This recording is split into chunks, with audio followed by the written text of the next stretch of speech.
अम्लों के प्रकार। अम्लों को उनके स्रोतों, क्षमता, सांद्रता, ऑक्सीजन की उपस्थिति और क्षारकता के आधार पर उसको क्या किया गया है, बांटा गया है। अम्ल कितने प्रकार के होते हैं? तो सबसे पहले स्रोत के आधार पे अम्ल कितने प्रकार के होते हैं। ठीक है, स्रोत मतलब जहां से ये पाए जाते हैं, जो जितने भी अम्ल हैं जहां से प्राप्त होते हैं। ठीक है, तो स्रोत के आधार पे अम्ल दो प्रकार के होते हैं।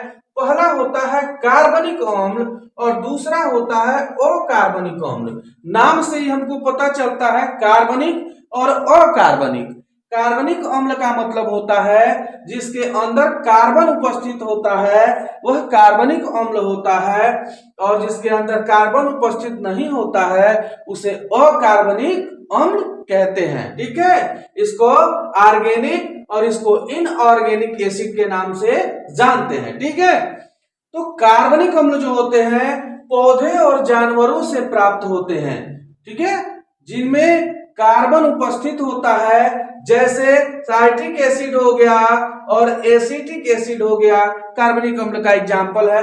दूसरा अकार्बनिक अम्ल में क्या होता है, ये खनिजों से प्राप्त होते हैं। कहां से प्राप्त होते हैं? खनिजों से प्राप्त होते हैं, इन्हें खनिज अम्ल भी कहते हैं। ठीक है, तो जैसे नाइट्रिक अम्ल हो गया, हाइड्रोक्लोरिक एसिड हो गया, तो ये अकार्बनिक अम्ल है क्योंकि इसमें कार्बन कहीं आपको दिख रहा है? नहीं दिख रहा है। इसमें कार्बन है कि नहीं है? है। ठीक है, दूसरा जो है अम्ल का प्रकार जो है सांद्रता के आधार पे अम्ल कितने प्रकार के होते हैं?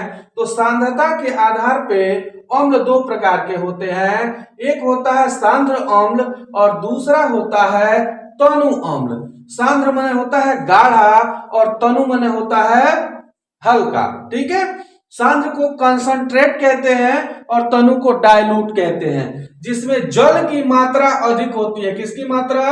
जल की मात्रा अधिक होती है, उसे हम क्या कहते हैं? तनु अम्ल कहते हैं। ठीक है, और जिसमें जल की मात्रा कम होती है उसे हम सांद्र अम्ल कहते हैं। शब्द से समझिए, सांद्र मतलब गाढ़ा होता है और तनु मतलब हल्का होता है। अगर जैसे हम एसिड खरीदने जाते हैं तो 1800 नंबर का आता है, फिर उसमें पानी मिला के उसको 1200 नंबर किया जाता है, तो इस तरह से उसमें पानी मिलाया जाता है तो हल्का हो जाता है। ठीक है, तो सांद्र माने गाढ़ा और तनु माने हल्का। ठीक है, कोई भी अम्ल है उसमें पानी मिला देंगे वो क्या हो जाएगा? डाइल्यूट हो जाएगा। ठीक है, तीसरा है ऑक्सीजन के प्रकार के होते हैं। ठीक है, ये दोनों समझ गया। ऑक्सीजन की उपस्थिति के आधार पे भी अम्ल दो प्रकार के होते हैं। पहला होता है ऑक्सी एसिड, ऑक्सी अम्ल, और दूसरा होता है हाइड्रोक्सिड अम्ल, हाइड्रोक्सिड एसिड। ठीक है, तो ऑक्सीजन की उपस्थिति के आधार पर दो प्रकार के हो गए, ऑक्सी एसिड और हाइड्रोक्सिड एसिड। ऑक्सिक एसिड किसे कहते हैं? वे एसिड जिनकी संरचना में ऑक्सीजन उपस्थित होता है। ऊपर दिया है ना, जिनकी संरचना में ऑक्सीजन उपस्थित होता है उसे ऑक्सिक एसिड कहते हैं, और जिनमें क्या होता है? ऑक्सीजन उपस्थित नहीं होता है उसे हम हाइड्रोक्सिक एसिड कहते हैं। ठीक है, तीन तरह के हो गए। चौथा है प्रबलता के आधार पे कितने प्रकार के होते हैं? प्रबलता के आधार पे कितने तरह के होते हैं? दो तरह के होते हैं। एक होता है प्रबल अम्ल और दूसरा होता है दुर्बल अम्ल। प्रबल अम्ल माने क्या होता है? बरियार, और दुर्बल माने कमजोर। नहीं कहते हैं दुबला है, दुर्बल है। तो प्रबल अम्ल किसे कहते हैं? वे अम्ल जो अधिक क्षमता तक आयनीकृत हो जाते हैं। ठीक है, आयनन की जो क्षमता होती है उनके अंदर क्या होती है? अधिक होती है। अधिक क्षमता तक जो आयनीकृत होते हैं उसे प्रबल अम्ल कहते हैं, और जिनके अंदर आयनीकृत होने की क्षमता क्या होती है? कम होती है, उन्हें हम दुर्बल अम्ल कहते हैं। ठीक है, क्लियर? अब है तीसरा, क्षारकता के आधार पे अम्ल कितने प्रकार के होते हैं? तो क्षारकता के आधार पे अम्ल जो होते हैं तीन प्रकार के होते हैं। पहला होता है मोनोबैसिक अम्ल, दूसरा होता है द्विबासिक अम्ल, और तीसरा होता है ट्राइबेसिक अम्ल। ठीक है, तो इसमें क्या होता है?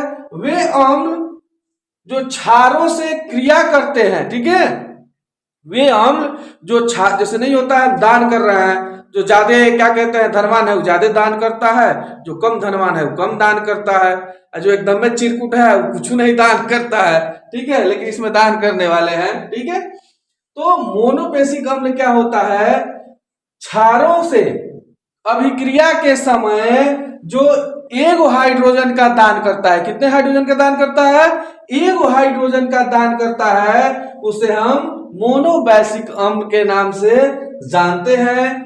क्षारों से अभिक्रिया के समय जो दूगो हाइड्रोजन का दान करता है, थोड़ा सा और क्या कहते हैं धनवान है, इससे दो हाइड्रोजन का दान करता है, उसे द्विवार्षिक अम्ल कहते हैं। और जो क्या होता है, ये तो एकदम में अमीर है, ठीक है, ये 3 गो दान कर रहा है, ठीक ना।